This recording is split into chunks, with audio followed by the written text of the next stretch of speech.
오늘 안식일 이 계명을 지키는 모든 백성들 위해 하나님의 은혜가 충만하기를 바랍니다. 오늘 이 시간에는 먼저 된 자가 나중되고 나중된 자가 먼저 되리라는 말씀을 가지고 함께 교훈받겠습니다. 앞에서 그림은 정의의 여신상입니다.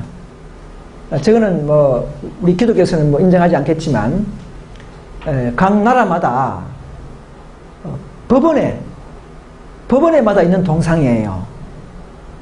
저거는 런던인 잘 모르겠지만 우리 한국에도 서울 법원에 가면 저런 동상이 있습니다. 한 손은 저울을 들고 외국에는 좀 칼 들었어요. 근데 한국에는 칼을 없애버리고 법전을 들고 이래 있어요. 외국에는 또 눈을 가리지만 한국의 동상에는 이제 눈을 안 가리고 그냥 이랬는데, 그래서 공평과 정의적으로 심판한다는 뜻입니다. 그래서 법원에서 저런 동상, 여러 가지 동상을 만들어요. 저게 이제 로마 신화에 나온 여신인데, 저게 이제 이렇게 상징화해서 법원에서 이렇게 활용을 하고 있습니다. 여기 보면 이제 외국인은 주로 이제 칼 들었어요. 네, 칼을 들고 있고, 우리 한국에는 이제 법전을 들고 있어요. 요거는 부산 법원이에요. 부산에 있는 법원에는 동상은 없지만 마크로서 책자화해서 저울이 항상 저울 있고, 법전을 들고 해서, 그래서 이게 이제 로마의 신화에서 나오는 정의의 여신 유스티티아라는 그 이름으로 나오는데, 이제 정의, 자스티스, 정의란 그 영어도 저 여신의 이름에서 본따 정해진 겁니다. 그 저울은 왜 드냐면은 적절하고 공정한 분별한다 이 말이에요. 저울을. 우리 하나님도 성소의 저울로 우리 분별하시죠. 또 눈을 가린다는 것은 어떤 편견이나 잡아주고 이런 거 없이, 선입감 없이 옳고 그름을 가린다는 측면에서 눈을 딱 가리고 똑같이 한다는 이야기죠. 근데 한국에는 눈을 안 가려요. 왜냐면 봐야 똑바로 또 분별하니까 이런 측면이 좀 있지만, 아무튼 두 가지가 있어요. 이제 칼은 뭐냐면 엄중한 심판을 하겠다 이거죠. 죄는 죄라고 불러라 이거죠. 끝까지 이제 죄는 처단하겠다는 것이고, 이제 또 우리 이제 한국에서는 칼 안 하고 좀 무서운 맛이 있으니까 그런지 몰라도 이제 법전을 걸고 법을 가지고 합법적으로 가리겠다는 측면에서 법전을 들고 자, 이렇게 하고 있습니다. 자, 그래서 세상의 정의 판단과 하나님의 판단은 다르죠. 자, 이사야 55장 8절에 보면 여호와의 말씀에 내 생각은 너희 생각과 다름이야 이렇게 했습니다. 내 길은 너희 길과 다르다 했습니다. 세상도 나름대로 열심히 합법적으로 정의적으로 판단하지만, 그러나 하나님의 판단은 또 다릅니다. 그래서 이제 오늘 먼저 된 자가 나중되고 나중된 자가 먼저 되는 하나님의 우리 사례를 좀 살펴볼 것인데요. 그 신약 성경에 이 저 구절이 4번 나왔습니다. 2번은 같은 구절이고요. 약 3개가 다른 사례가 있습니다. 그래서 3가지가 있는데요. 먼저 된 자가 나중되고 나중된 자가 먼저 되는 대조 사례는 먼저 마태복음 19장에 나오는 부자법관, 저는 계명을 잘 지켰죠. 계명 조문을 잘 지킨 법관인데, 그러나 사랑으로 지키지 못한 사람. 그래서 본질적으로 계명 지키는 데 실패했다는 것이죠. 하나님 보실 때는. 그래서 계명이 요구하는 사랑을 실천하지 못해서 떠나간 남자, 즉 누가 가진 것을 다 온전히 팔아서 나눠주라 하니까 그거는 못하겠다. 그래가지고는 떠나간, 이분은 구원이 없다고 보는데요. 그래서 20만은, 근데 겉으로 볼 때는 흠이 없었어요. 잘 지켰습니다. 첫째부터 넷째까지는 너무나 잘 지켰죠. 자, 그래서 이런 사례가 있고요. 또 마태복음 20장에 보시면 질투하는 오전 폭군, 아침 9시, 12시, 3시에 이제 계속 사람을 이제 포도원에 주님의 농원에 이제 일꾼들을 불렀는데 마지막에 11시 일꾼, 오후 5시에 들어온 자들에게 먼저 삭스를 주면서 똑같이 한 대나리를 준 거예요. 7시가 먼저 들어왔어. 일하는 사람들은, 일꾼들이 화를 낸 거예요. 우리는 왜 더 많이 일을 많이 했는데 왜 똑같이 주느냐. 이렇게 이제 하는 그 사건.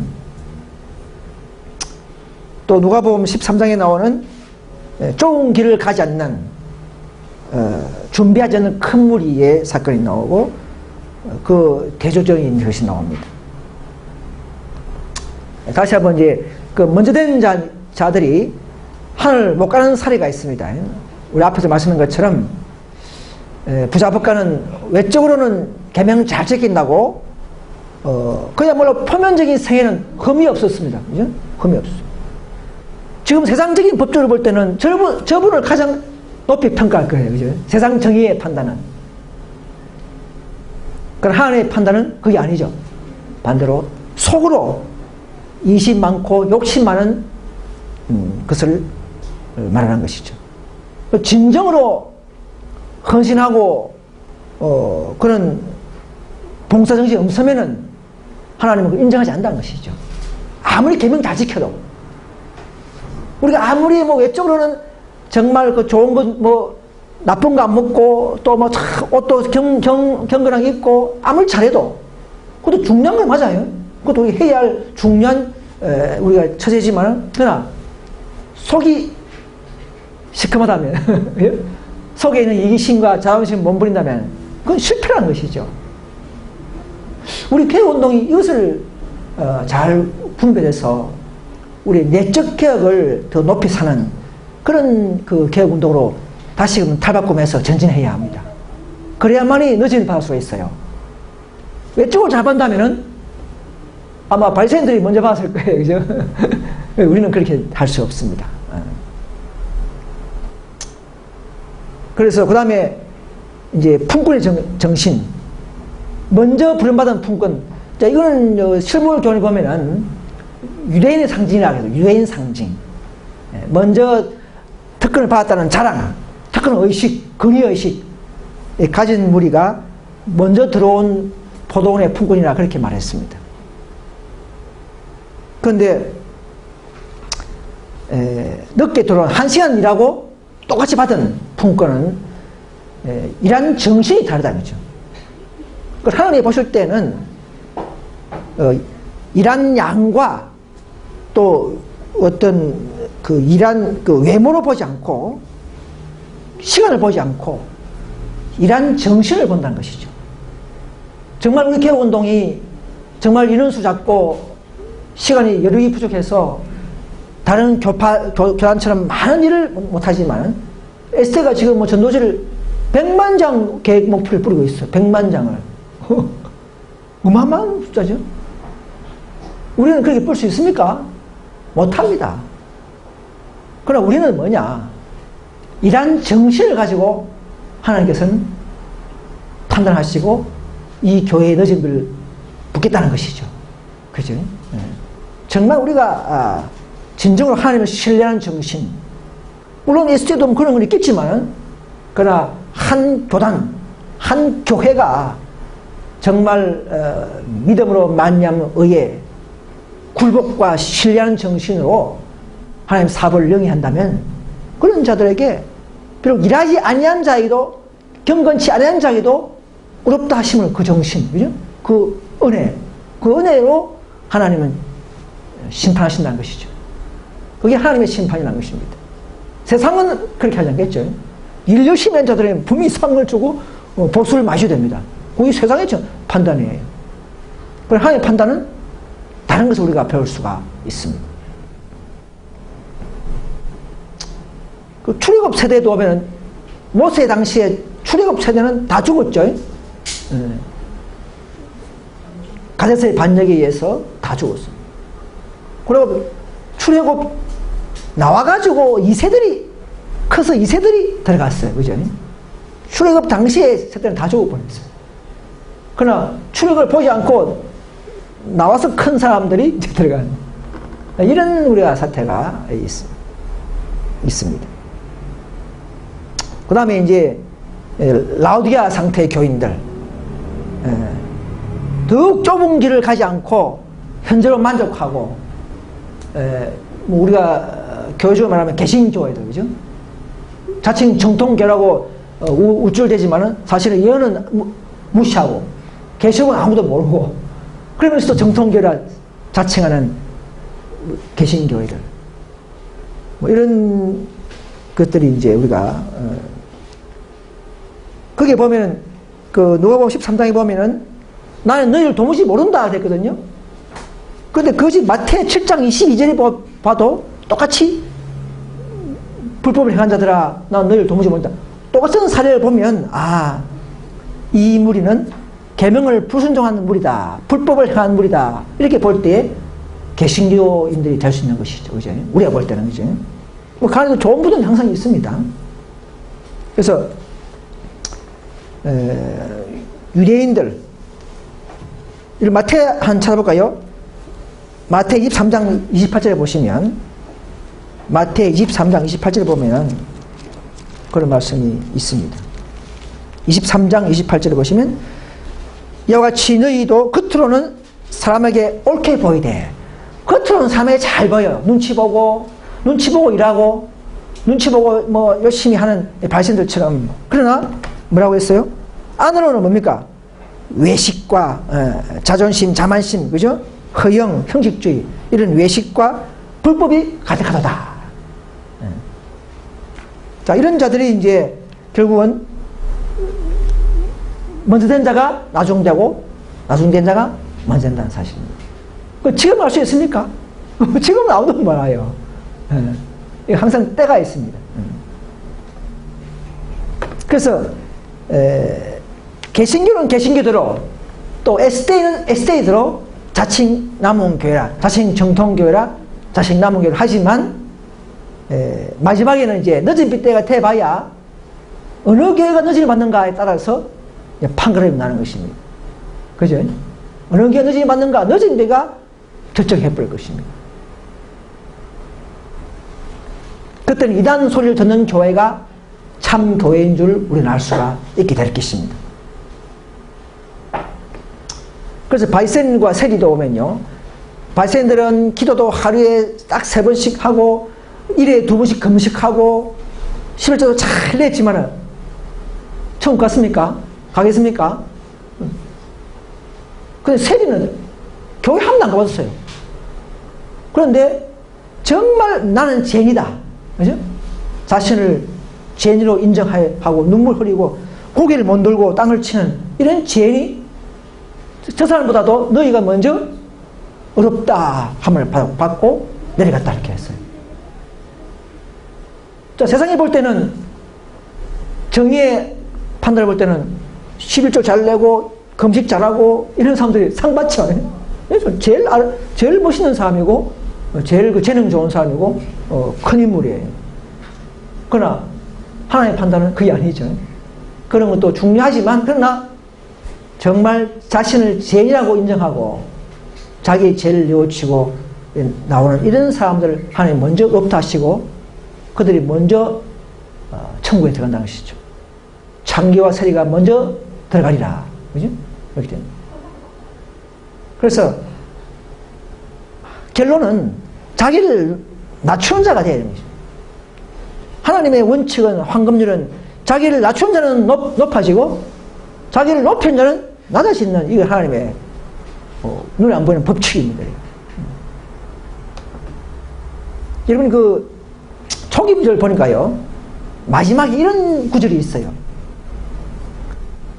이제 일요혁명 이후에 이제 은혜 시기가 끝나고 안식을 지킨 자와 안 지킨 자를 다 구분했는데, 하나님께서 한 무리가, 안식을 지킨 무리가 슬픔으로 통곡하는 것을 발견했어요. 한 무리가. 한 명이 아니고 한 무리가. 근데 천사가 저들이 누구냐고 천사에 물어보니까 이 사람들은 한때 안식일을 지켰으나 후에는 포기한 자들이다 그렇게 했어요. 그런데 이들은 뭐라고 했냐면은 나는 당신의 오심을 잘 가르쳤고 또 계명들을 잘 지켰다 이렇게 해요. 근데 그들은 계명을 잘 지켰는데 천사는 안식을 한때 포기했다 이렇게 말하는 거예요. 그럼 이 앞뒤가 맞지 않습니까? 그죠? 그래서 자신이 볼 때는 계명을 잘 지켰고 잘 가르쳤지만은 이 현대 진리를 하나님 보실 때는 한때 안식을 포기한 자라 했습니다. 여러분 한 교단이 그죠? 한 교단 한 무리가 안식을 잘 지키다가 포기한 때가 언제입니까? 네, 맞습니다. 1914년도에 위기가 올 때에 저 무리는 잘 지키다가 포기해버리고 그래 했던 무리가 안식 교단밖에 없죠. 뭐 개신교가 안식 지키지 않지 않습니까? 그래서 그들은 뭐냐면 이 밑에 답이 나오잖아요.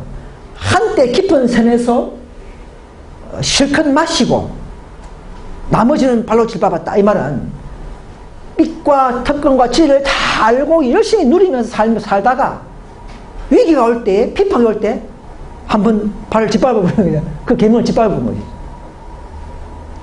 이런 무리가 죄송하지만 안식교회 외에 누가 있겠습니까? 그죠? 한 교단적으로 역사적으로 천사가 기록했기 때문에 그죠? 독립교회는 그런 사례가 없죠. 천사가 기록했던 그 기록이 천사가 읽어주는 거예요. 그죠? 한때 저들은 안식을 발로 짓밟은 자들이라고 그랬어요. 그죠? 짓밟을 때는 뭐냐면은 시험이 올 때에 짓밟은 것을 말합니다. 시험이 올 때에 거부한 것을 보고 짓밟은 것이라고 이렇게 합니다.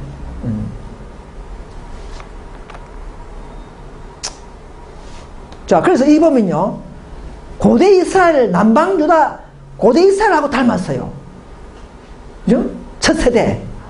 여기 보면, 요건 저 보면 또, 여기 또 나오지만, 여기 보시면, 처음 세대가 약속된 땅에 들어가지 못한 이유가 뭐냐면, 안식일 준수를 게을리했다. 처음 세대. 현대 이스라엘도 지금 개신교가 처음 세대죠? 첫 세대. 먼저 불신받고 먼저 계시받은 교회가 안식일 교회입니다.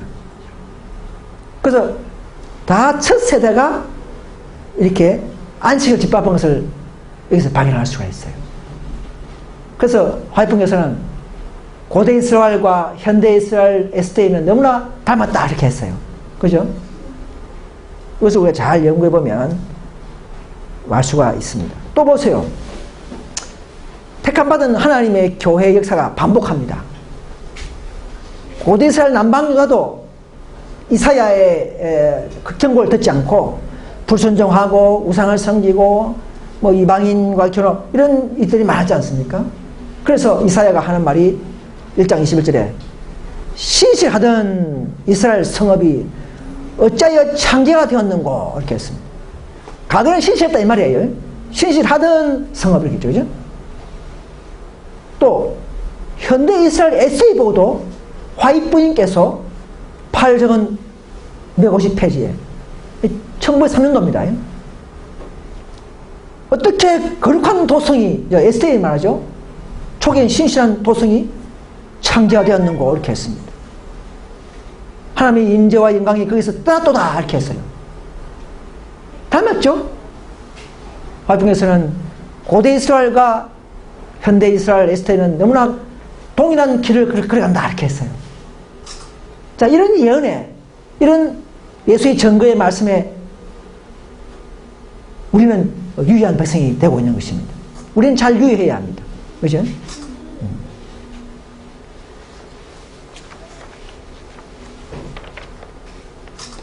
자, 포도원의 품꾼들 보시면 우리가 아까 말씀드렸지만 먼저 들어온 자들은 집주인을 원망했죠. 원망했습니다. 유대인의 상징이라 이렇게 했어요.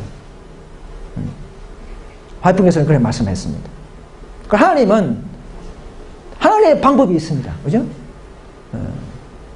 내 것을 가지고 내 뜻대로 하는 것이 아니냐 이렇게 했어요. 내가 선함으로 네가 악하게 보느냐 이렇게 했어요. 자, 하나님은 선하시기 때문에 우리도 선한 마음과 선한 정신을 갖도록 요구하고 계십니다. 정말 선하다면은 뭐 늦게 된 사람은 또 좀 서로 이해하고 그죠? 하나님은요 특히 죄가 많은 자들에게 더 은혜를 베푸십니다. 그러면 어떻게 했습니까? 그러니까 막 더 열심히 하나님을 따르고 봉사하지 않습니까? 막달라 마리아, 뭐 사도 바울 다 그런 유형들이에요. 죄가 많은 자들에게 더 은혜가 넘칠 때는 그들은 더 하나님께 봉사하는 이런 놀라운 어떤 그런 반대급부에 그런 일이 일어나도록 하십니다.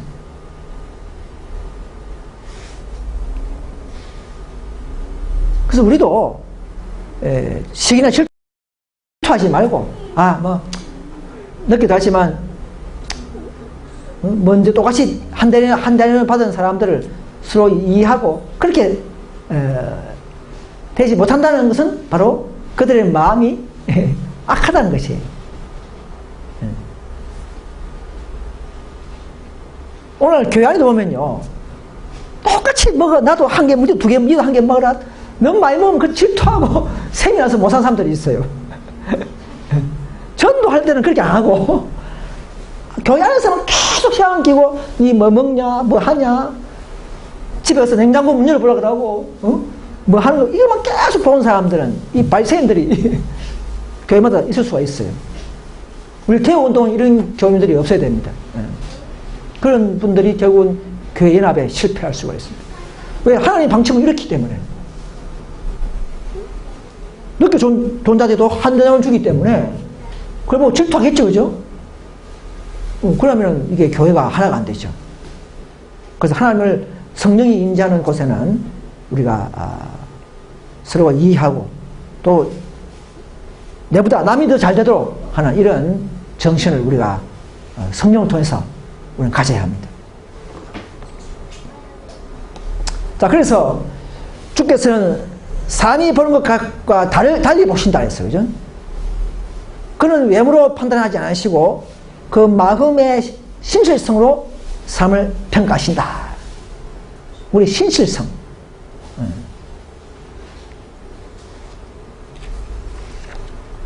그래서 또 성경봉사에 보시면 우리의 참된 품성은 밖에서 형성되는 것이 아니라 속에서 밖으로 내뿜는다 이렇게 했습니다.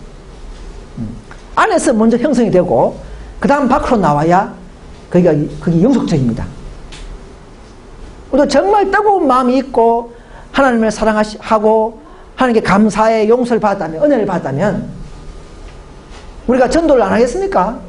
누가 보나 안 보나 계속 시간이 나면 그죠? 전도하려고 하겠죠. 그렇게 돼야 됩니다.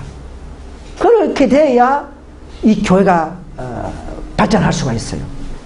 그래서 누가 또 하작하면 하고 뭐 행사가 있으면 또 하고 이렇게 해서는 안 돼요. 그때뿐이야. 꾸준히 그냥 가방에 전도지어가 다니면서 시행할 때마다 하나 엮고 시장 보러 갈 때도 한 개 엮고 뭐 어디 갈 때도 한 개 엮고 이렇게 하는 사람들이 돼야 돼요. 그런 분들이 대부분이 될 때에 하나님은 이 교회에 언젠가는 늦은 비를 보실 것입니다. 그것이 우리가 지향하는 우리 개혁운동이 가르치는 원칙의 본질입니다. 근데 겉으로 잘하고 이것도 뭐 중요하지만 그런 식으로 20, 30년 해봐야 또다시 원점 돌아와야 돼요. 네. 모세 출애굽 때 40년 강야를 돌지 않습니까? 우리도 40년 돌지 않도록 빨리 우리가 다시 원점 돌아와서 내 자신을 굴복하고 십자가에 더 무릎 꿇고 그리스도를 더 모시는 그런 경험을 우리는 먼저 가져야 합니다. 비록 더딜지라도 우리 개혁운동은 그 길을 주장하고 나가야 합니다. 그래서 첫째 천사의 기별을 거절하면요, 주님도 그들을 버리신다 했습니다. 여러분, 사랑하는 이들 보면, 교회가 재림 기별을 밀어놓을 때, 그죠? 재림 기별을 거절했죠. 하나님의 권고를 거절했을 때 주님도 버렸다 했죠? 주님께서도 그들 버리셨다고 그렇게 했습니다. 그래서 첫째 천사 기별이 참 중요해요. 그죠? 오늘 개신교회가 그 넘어진 때를 잘 모르죠. 그죠? 왜 개신교가, 우리가 왜 타락할까? 그들은 이 밀로운동 때에 하늘의 빛의 기별을 거렸기 때문에 급속도로 계속적으로 타락한다는 걸 모르고 있습니다. 에스테는 왜 타락할까요? 전 세계가 동성애자들 갖다가 막 인정하고, 또 뭐 모든 축제 예배가 성하고, 미국 같은 데는 또 예언신을 막 부정하고, 이런 일이 왜 그렇게 날까요? 세천사 기별을 가진 교회가, 이 진리를 기별을 가진 교회가 왜 그렇게 타락할까요? 뭐 한 명의 목사가 뭐 나빠서 그런 겁니까? No, 아닙니다. 한두 명의 목사가 그런 게 아니고, 한두 명의 교인이 그런 게 아니고, 하늘의 천사의 빛을 거절했기 때문에 타락하는 겁니다. 둘째 천사가 내려서 선포했기 때문에 그 일부터 일어나는 거예요. 여러분, 스테반을 돌쳤죠? 그렇지만 그 친소원 따라서 은혜가 끝나버렸듯이 에스테도 둘째 천사의 기별을 거절한 상황, 1914년 4,000명을 출시키는 놀라운 배도의 영적 배도, 그 배도를 함을 말미암아 돌아온 반대급부가 뭐냐? 계시록 18장 2절에 무너졌다 큰 성 바벨이여, 그 선포가 눈에 안 보이지만 일어나 버린 것입니다. 그때 성취가 되어버렸어요. 성취의 시작이죠. 그죠? 됐습니다. 이렇게 아는 것이 정말 놀라운 빛입니다. 이 빛을 우리는 사랑하는 우리 에세이 교인들에게 알려줘야 합니다. 그들이 언제부터 넘어졌는지, 왜 셋째 천사의 기별을 가진 자가 힘센 천사인데 왜 타락하고 힘이 잃었는지, 이런 역사를 알려주지 않으면 그들이 영원히 소경이 되어버립니다. 우리가 할 일이 바로 그 일이에요. 우리는 두 가지의 일을 해야 합니다. 유대인 상징 에스테에게 이 사실을 알려줘야 되고요, 또 이방인 개신교에게 이 놀라운 복음을 또 전파해야 되고, 이 두 가지 인매를 다 잡아야 합니다. 우리는 상당히 바빠요.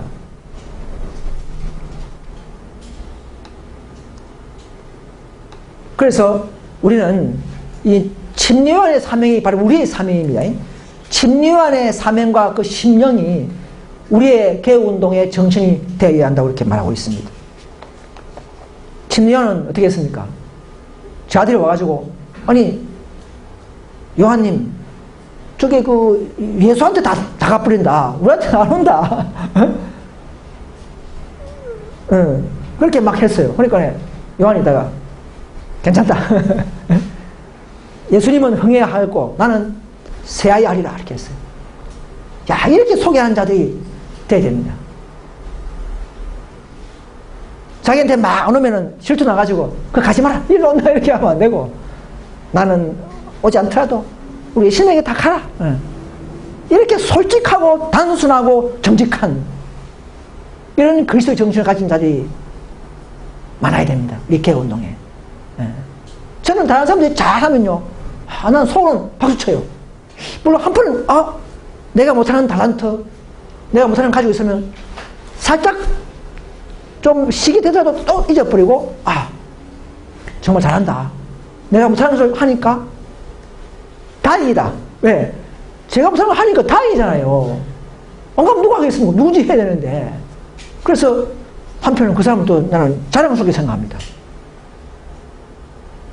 근데 어떤 사람들은 그저 시기하고, 내가 한 게 뭐니까 너도 한 게 해야 되고, 저기는 와저랬냐, 똑같이 해야 된다, 왜 이러냐, 이렇게 하는 사람들이 있을 수가 있어요. 그렇게 합니다. 그러면 아직까지도 그 사람들 마음에는 그리스도 정신이 없다고 우리가 볼 수가 있겠죠. 우리는 정말 이 교회에 정말 좋은 재능과 좋은 은사가 풍부해서 우리가 하지 못하는 그런 일들이 많이 할 수 있도록 우리는 그런 기도해야 됩니다. 우리는 전도 많이 해서 그런 사람들 많이 오게 하셔서 이 교회가 더 하나님을 잘 드러내고 하나님의 품성을 함께 드러내는 그런 날이 오기를 간절히 바랍니다. 그래서 아무리 한 달한테라도 우리가 사용하지 않으면 어떻게 된다고요? 사용하지 않으면 다 뺏겨버립니다. 또 복음교육제 보면요, 받은 재능이 적다 하여 이를 사용하지 않는 자는 자기가 받은 재능 이상의 큰 손실을 받게 된다. 한 달도 받은 자가, 그죠? 고이 다 묻어놨어요. 장사로 주는데 다, 그거는 더 악한 종아, 이렇게 하지 않습니까? 하나님 뜻도 모르고, 우리는 활용을 해야 됩니다. 활용해야 됩니다. 어떤 사람들은 막, 비싼 거 사가지고 뭐하냐. 비싼 거 사서 잘 전도하고 잘 활용하면 거의 더 잘하는 거예요. 계속 수파면 동계산만 하는 사람이 있어요. 동계산만. 돈을 가지고, 가누다가 있죠, 가누다가. 누가 그랬습니까? 그 처녀. 옥합을 깨뜨린 처녀. 마리아. 그 비싼 거 가지고 또 깨니까, 야, 그 돈 모아놓으면 몇백 명을 빌릴 수 있는 돈인데, 어떻게 80년대 그 돈을 쓰느냐. 말이 맞죠? 맞아요. 항상 현실은 맞아요. 현실은. 그러나 하나님은 그 효과와 결과 보시고 그 정신을 보시는 것이죠. 우리도 그런 마음을, 그런 좀 고상한 마음, 그런 숭고한 마음을 갖게 되기를 바랍니다. 그래서 우리도 한 달타의 삶도 다섯 없어도 그것만 잘 활용하면 똑같이 은혜 받고 똑같이 축복을 받아요. 그런데 제일 적게 받은 사람이 제일 요거 더 먹었죠. 제일 적게 받아도 기분 나쁜데, 그죠? 좀 섭섭한데 요건 제일 많이 얻어 먹어버렸어요. 이것이 하나님의 정의요 심판인 것입니다. 세상이 알지 못하는, 먼저 된 자가 나중 되고 나중 된 자가 먼저 된 사이들이 다 이런 것들입니다. 그래서 가난한 자들도요, 가난한 자도 핑계하지 말겠어요. 받은 빛을 남에게 전하지 않으면 안 된다 그랬어요. 가난하다고 하여 하늘의 보물을 쌓아두는 것을 그만둬서는 안 된다 그렇게 했습니다.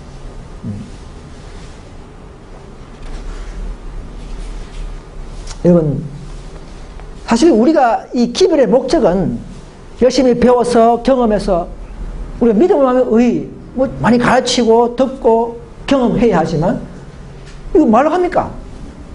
목적이 어디 있습니까? 결국은 영혼 구원의 마지막으로 사용하기 위해서 이런 절차가 필요하고 경험이 필요한 것이죠. 근데 이 의를 가지고 우리끼리만 이렇게 해서 벌받은 민족이 이스라엘이었어요. 이 복음이 흘러가도록 하는데 차단시켜버리는 거. 오늘도 우리끼리만 하면 안 됩니다. 그렇게 하면 똑같이 우리는 벌받습니다. 그래서 남을 구원할 때 나도 구원받는다는 이 원칙. 우리가 사례가 있죠. 아주 추운 겨울날에 누가 설졌어요. 그런데 어떤 사람이 자기도 춥지만은 그 사람을 얻고 막 뛰어갔습니다. 그죠? 그런데 앉아보니까 자기도 이 몸이 체온이 뜨거워지니까 같이 하니까 몸이 훈훈한 거예요. 뜨거워지는 거예요. 그러니까 결국은 자기도 그 추위에서 안 떨고 구원받고 그 사람도 구원받고 이거 양득이죠. 그 원리가 오늘날 이 성경에서 가르치는 놀라운 축복의 길의 원칙입니다. 원칙. 남을 구원할 때 우리가 구원받습니다. 여러분은 구원받고 싶습니까? 그러면 남부터 구원하시길 바랍니다. 이것이 우리의 그 모든 행정이나 우리 신앙이나 교회의 우리의 처세의 방침이 되어야 합니다.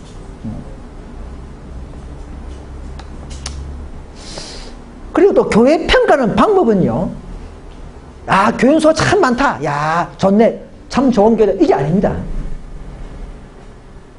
여기서 보면은 교회를 평가하는 방법은 신자의 수요가 의해서가 아니라 실제로 일하는 활동하는 일꾼들의 수요에 의해서 평가해야 한다. 그랬습니다.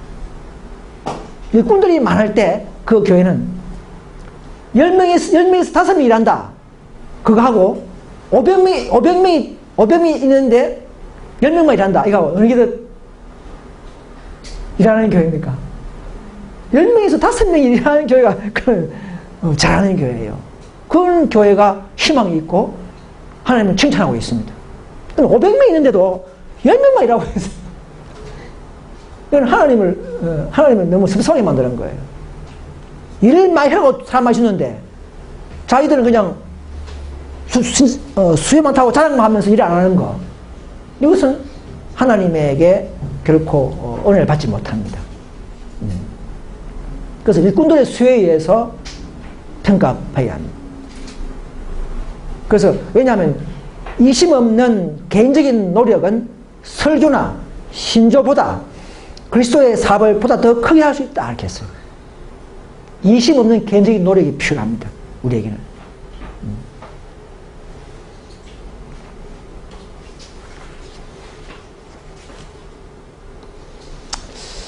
하나님 사업의 가장 능률적인 사람은요, 가장 어린아이와 같은 제자가 하나님 사업에는 가장 능률적인 사람이다. 이렇게 말하고 있습니다. 왜냐하면 애들은요, 딱 식임하잖아요. 그죠? 이리 오라 하면 오고, 먹으라 하면 먹고, 단순해, 애들은요. 어른들은 자꾸 잔머리 굴려요. 요거 하면 어떻게 생각할까? 요거 하지 말까? 할까 말까? 딱 계산부터 떼고 일하는 거예요. 자, 그런 사람들은 하나님 사업은 일을 할 수는 있어도 그 능력적인 삶은 하나님이 잘 쓰시는 그런 좋은 어떤 재질의 삶이 될 수는 없습니다. 오늘날 이 개국 마지막 이 사업은 많은 사람들이 우리를 보고 우리를 판단하고 있습니다. 그래서 그런 가운데 우리는 더 하나님의 뜻을 잘 전파하고 그리스도의 품성을 잘 세상에 알리는 그런 우리가 정신을 가질 때에 하나님의 사업은 더 잘 발전시킬 수가 있습니다. 하나님은요, 능력이 어떻게 해서 결코 우리를 실망시키게 하지 않습니다. 어떤 위대한 사업을 위해서, 평소에는 안 그러는데요, 어떤 특별한 위대한 사업을 위해서는 가장 약한 사람을 사용하신다 하겠습니다. 왜냐하면요, 하나님이 제일 기뻐하는 건 뭐냐면 가장 약한 사람을 통해서 자기의 능력이 나타나는 것이 가장 즐거워하는 방법이라서 하나님은. 재능 좋고 뭐 학식 높고 또 뭐 이런 강한 사람들을 사용하면 더 잘할 수 있는데 신학 박사를 시켜서 그죠? 전도하면 더 잘할 거 아닙니까? 그렇지만 그런 사람은 하지 않고 좀 무지하고 평범한 삶을 통해서 재만하는 삶을 통해서 회개시키고 거듭나게 하고 진리를 집어넣으면 그죠? 놀라운 능력을 행사한 그 어떤 감성을 보고 그런 삶을 선택해서 이 사업을 맡긴다 이렇게 했어요. 오늘 우리 개운동이 다 그런 사업을 맡는 백성들 되기를 간절히 소망합니다. 우리는 뭐 그렇게 뭐 외모를 볼 때는 아름다운 것이 없다고 저는 봅니다.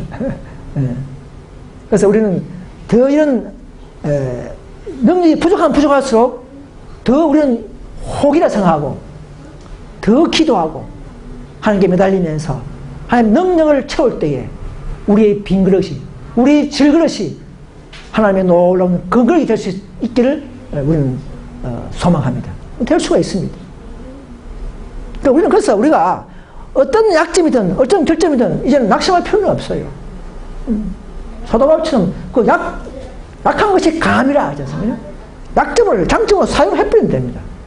어떻게 해요? 능력을 취해버리면 되는 것이죠. 기도하면서. 그러면 다가 똑같이 평등해 버립니다. 이런 비결을 우리에게 사도 바울이 우리에게 전수하고 있습니다. 그래서 그러나 우리에게는 진리를 부르심받은 자들에게는 모든 것을 버리고 포기해야 할 것이 있습니다. 우리는 그리스도와 연합하기 위하여 부름받은 자들은 주님을 따르기 위하여 모든 것을 버리지 않으면 안 된다. 옛 교제도 끊어버리고 평생의 계획도 포기하고 이 땅의 희망도 내버려야 한다 했습니다. 씨를 뿌린 자는 자신을 희생하며 외로이 수고와 눈물로서 씨를 뿌리지 않으면 안 된다 했습니다. 우리는 왜 이렇게 됩니까? 우리 시대는 희생을 통하여 진리로 언약한 자들이기 때문에 그렇습니다. 왜? 우리 앞에는 큰 환란이 있기 때문에. 희생 없이는 또 핍박이 있기 때문에. 희생 없이는 이 사업을 마칠 수가 없어요. 조용히 그냥 있다가 마치는 게 아닙니다. 우리는 짐승과 접전해야 되고 조롱과 핍박을 또 환란을 통과하면서 은혜 받는 물이기 때문에 희생이 필요합니다. 그러나 희생만 다하고 끝날 것이 아니고 희생하는 자들에게는 그 몇 배나 축복을 약속하셨다는 사실을 믿으셔야 합니다.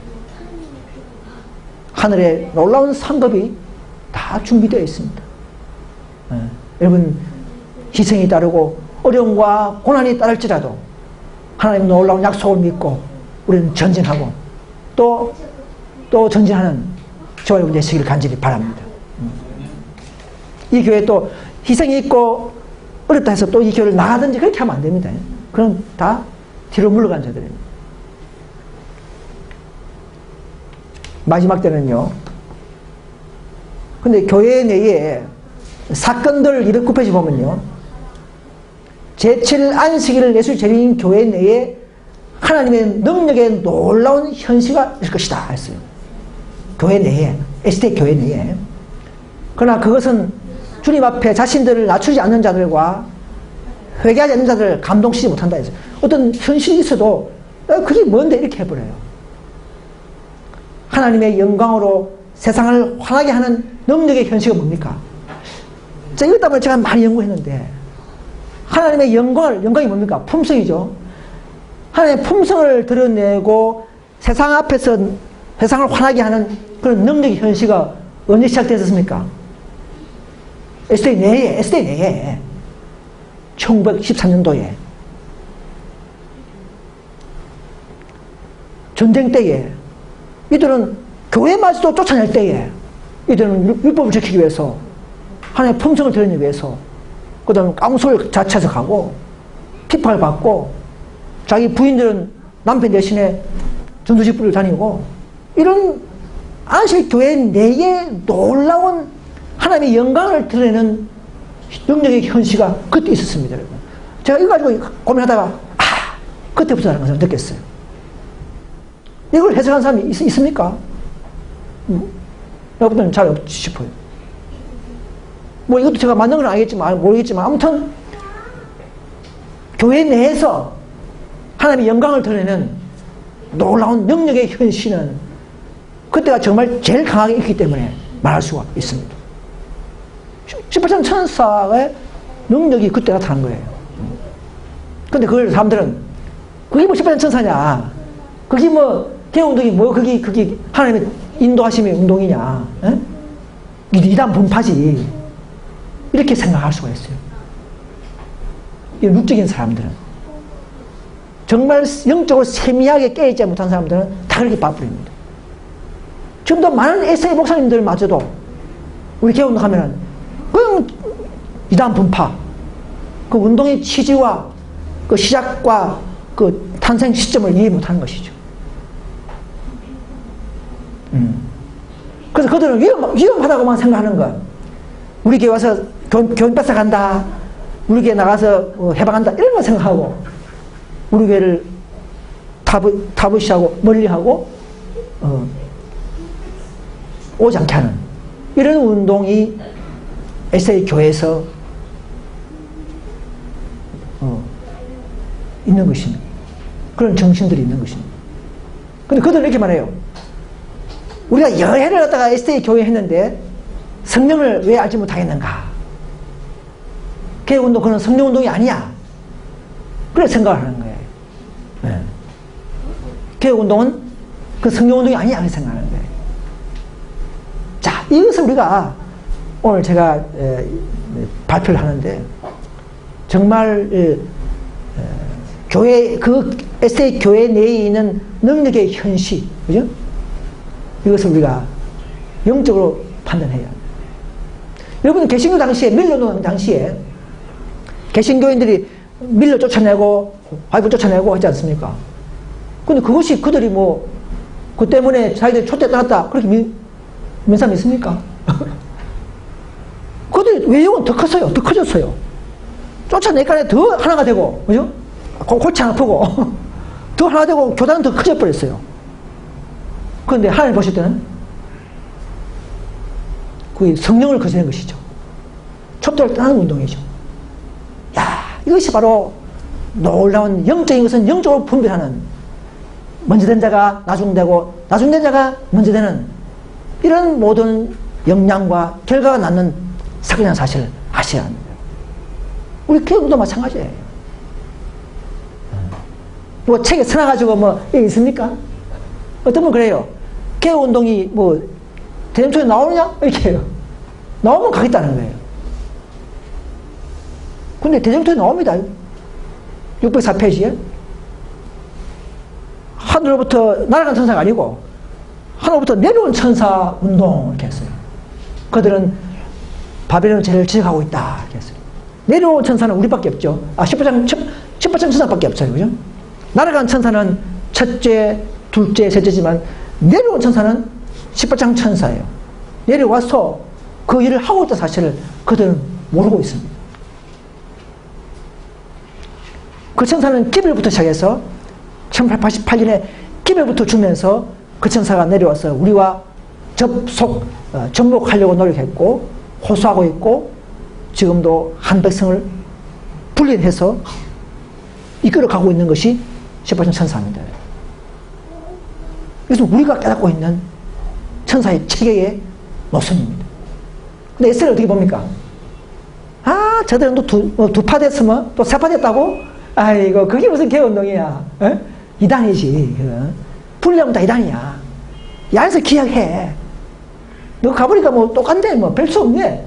이렇게 보는 사람들은 에세이 사람들이 보는 눈이에요. 우리는 하나님의 율법을 지키려고 하다가 쫓겨나서 분리되어서 다시금 그 깃발을 높이 들고 전진하면서 일어나는 뭐 좀 분리는 있겠죠. 마귀가 있다 보니까.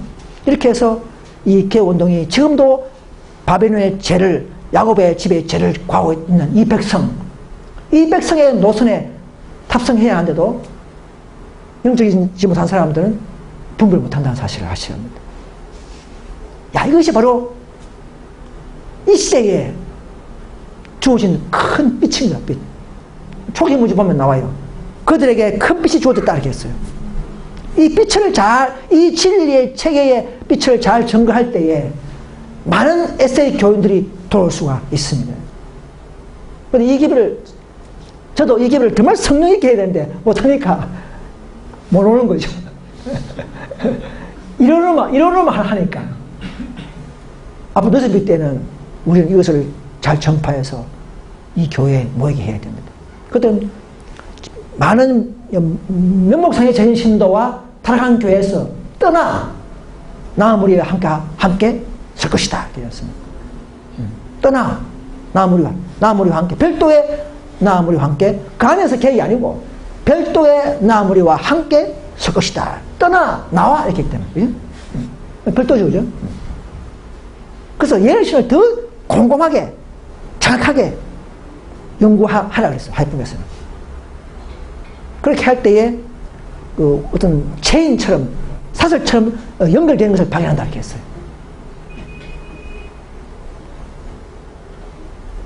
오늘날 마지막에도 개신교에서 이런 일이 일어납니다. 개신교에도. 이제는 SF뿐만 아니라 개신교에도 지금은 뭐 자기들 정통교회라 하면서 안식교회를 이단이라고 막 하잖아요. 그죠? 저는 어제까지도 그런 말 들었어요. 예, 토론하면서. 그런데 마지막 때에 늦은 비가 그들에게 늦은 비가 우리한테 임하고 환란의 재앙은 그들에게 임하고 이런 걸 볼 때엔 그들은 이런 말을 한다 했어요. 초기문집 282페이지. 사방에서 통곡 소리가 크게 들려왔다. 이 재난을 명쾌해줄 진리를 받으지 못하게 한 사람은 너희였다. 목사들이다. 목사들이 설교하면서 많은 사람들이 그래요. 설교 보니까 이단 안식교 뭐 이런 막 설교하는 사람 많이 있어요. 그들이 결국은 성도들 잠재우고 우리 교회를 모르게 만들어버려요. 그들은 뭐 고기 안 먹고 구원받아야 한다. 뭐 안식시켜서 구원받아야 한다. 이렇게 자꾸 가르쳐놓으니까 뭔 모르는 교인들은 다 그리 들어요. 다 잠재워버렸어요. 그러나 나중에 보니까 도로 그들 교회, 우리 교회가 막 재앙을 받으니까 짐승의 표에 그들은 뭐 받은 자들에게 막 재앙이 일어나고 종교 재앙 뭐 모든 재앙이 일어나니까 그때서 깨닫고 이제 너희들은 우리에게 경고를 주지 않았다. 너희들은 우리에게 온 세상이 다 돌이키게 될 것이라고 말했으며 또 너희들은 우리에게 경고를 준 자들에게 우리를 괴롭히는 강신자들이요 사악한 자들이라고 저주했다. 이렇게 하면서 막 자기들의 목사를 막 비난하고 죽이려는 일이 일어나는 것입니다. 나는 그때 개신교 그때 당시에 목사들이 오늘 SD도 포함됩니다. SD도 우리 개운동 가지 마라 하면서 자꾸 잠재우지 않습니까? 개운동 가지 마라 하고 계속 이런 사람들이 있어요. 그때는 SD와 개신교 다 포함해서 나는 목사들이 하나님의 진노를 피할 수 없음을 보았다. 그들의 고통은 그 백성들보다도 10배나 더 컸다. 거짓 선지자, 거짓 목사, 더 겸손하지 못하고 하나님 참된 교회를 앞에서 막았던 이런 자들은 특별한 벌이 있습니다. 10배의 벌이 있다는 것이죠. 에스겔 9장 6절 보면은 멸망을 가져오는 천사가 5명 있죠. 그죠? 5사람이 나타나가지고는 누구부터 치면 누구 칩니까? 누구부터? 제일 늙은 자부터, 그죠? 교회 목사, 장로부터, 그죠? 장로부터 막 치는 교회에. 자칭 하나님의 교회라는 교회에 늙은 자부터 친다는 그 말은 먼저 꼴을 먹고 먼저 빚을 받고 하면서도 게으르고 불순종하고 앞에서 막고 더 깊은 개혁운동에 이 진리를 연구하고 따르지 못하고 막은 자들이라는 것이죠. 막은 자들. 또 리더자들, 리더. 자들부터 철화해야 합니다. 먼저 된 자가 나중되고, 나중된 자가 먼저 되는 역사는 앞으로 곧 이 세상에 일어날 것입니다. 큰 재난과 환란이 있을 때에 한 교회가 참으로 깃박소에서도 율법을 순종하고 하나님의 품성을 드러낼 때에 그들에게 늦은 비가 임한 것을 그들은 다 보게 되면서 자칭 정통교회는 뒤로 물러가고 넘어지고 이단이라고 소리 듣던 소수의 참 개혁하는 무리가 하나님의 교회로 등극할 때에 그때야 이 진리가 먼저 된 자가 나중되고 나중된 자가 먼저 되는 이 놀라운 역사를 눈으로 보게 될 것입니다. 그래서 청함은 많으나 받은 자는 많으나 택한 자는 적다는 것이죠. 불과 소수의 유리한 사람들만이 그죠? 앞으로 엄숙한 사업에 참여할 것입니다. 우리 이 소수물이 아닙니까? 소수물이 이 정말 개혁을 사랑하고 정말 진리를 하나도 더 맞으면 오겠다는 그 정신, 작은 일에 충실한 정신을 가진 자들이야말로 이 교회에 모일 것이며 그런 자를 통해서 이 놀라운 하나님의 엄숙한 사업에 참여하게 될 것입니다. 하나님은요, 우리 시대에 그때 가면요, 거의 아무도 기대하지 못하는 예상한 일을 하나님 하실 것입니다. 우리에게 늦어 분다는 말 누가 이해하겠습니까? 얼마 전에 불소식의 집회 SDA 4월 초에 하는 모양인데 그 단체에서는 늦은 비를 받기 위한 준비단체라, 준비 집회라 그렇게 하는 모양인데 그들은 스스로 속고 있습니다. 늦은 비를 주는 조건과 상황과 그 결과를 그들은 모르고 그냥 늦은 비만 바라고 있는 사람들이에요. 정말 늦은 비가 어떤 길로 오는 건지, 계시록 18장 선사의 끝이 바로 늦은 비예요. 그죠? 그 기도를 천사를 거절하는 교회는 결국 늦은 비 받을 수 없습니다. 그 천사를 처음부터 차단해버리고 막은 사람들은 받을 수가 없어요. 거기서 아무리 말씀을, 좋은 말씀을 가르쳐도 그 교회의 결말과 축복은 다르다는 사실을 아셔야 합니다. 결코 그 교회는 마지막 하나님의 영광에 참여할 수 없습니다. 하나님은 우리 시대에 거의 아무도 예상하지 않는 그런 일을 하게 될 것입니다. 우리 모두 지금은 가정에서나 또 세상에서나 이단 교회 다닌다고 비난을 받고 있습니까? 또 오해를 받고 있겠지만은 잠시 잠깐 후면은 소황이 뒤바뀐 일이 일어날 것입니다. 왜냐하면 우리는 더 확실한 이런 예언들을 가지고 있습니다. 앞으로 소수무리들이 이 박경 소리를 외치게 되고 세상을 깨우는 이 상황과 능력에 우리 모두 다 굴복하고 더 하나님과 교제하면서 진요한의 사명을 완수하는 저와 여러분 되시기를 간절히 바라면서 말씀을 마치겠습니다.